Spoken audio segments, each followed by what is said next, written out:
نحمدہ ونصلی ونسلم علی رسولہ الکریم اما بعد فاعوذ باللہ من الشیطان الرجیم بسم اللہ الرحمن الرحیم۔ آج کا یہ ہمارا درس استنجا کا طریقہ اور اس کے متعلق چند ایک اہم مسائل، اس پر آج ہماری یہ گفتگو ہوگی۔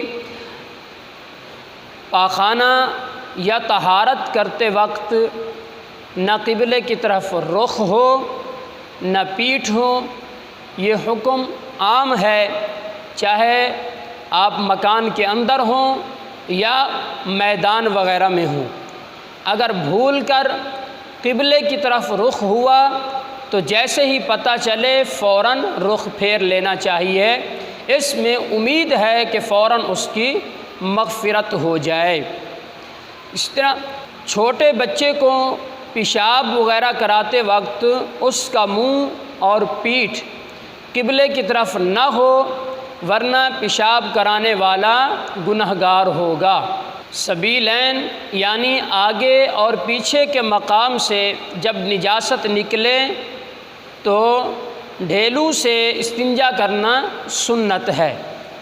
اگر صرف پانی سے استنجا کر لیا تو بھی جائز ہے، مگر مستحب یہ ہے کہ ڈھیلے لینے کے بعد پانی سے طہارت حاصل کرے۔ سبیلین سے پیشاب، پاخانہ وغیرہ کے علاوہ کوئی اور نجاست نکلے، مثلا خون یا پیپ وغیرہ، یا سبیلین پر کوئی باہر سے نجاست لگ جائے تو ڈھیلے سے صاف کر لینے سے طہارت حاصل ہو جائے گی، مگر دھو لینا مستحب ہے۔ ڈھیلو کی کوئی تعداد معین سنت نہیں ہے، بلکہ جتنے سے صفائی ہو جائے۔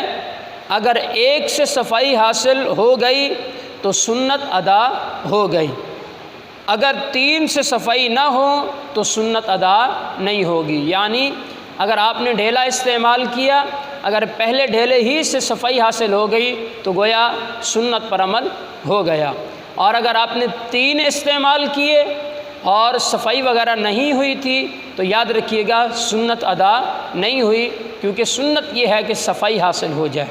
البتہ مستحب یہ ہے کہ ڈھیلوں کی تعداد جو ہے وہ عدد کے بارے میں، عدد جو ہے وہ طاق ہونا چاہیے، طاق عدد میں ڈھیلے ہونے چاہیے۔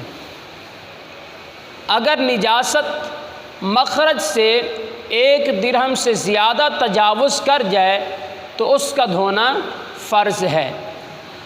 اگر 1 درہم کے برابر ہو تو اس کا دھونا واجب ہے۔ اگر نجاست مخرج سے تجاوز نہ کرے تو اس کا دھونا سنت ہے۔ اور درہم کی مقدار سمجھنے کا آسان طریقہ یہ بھی ہے کہ ہاتھ کی ہتھیلی کو بالکل اس طرح سیدھا کر کے اس پر پانی ڈالا جائے تو جتنی مقدار میں پانی ٹھہر جائے ہتھیلی پر وہ 1 درہم کی مقدار ہوتی ہے۔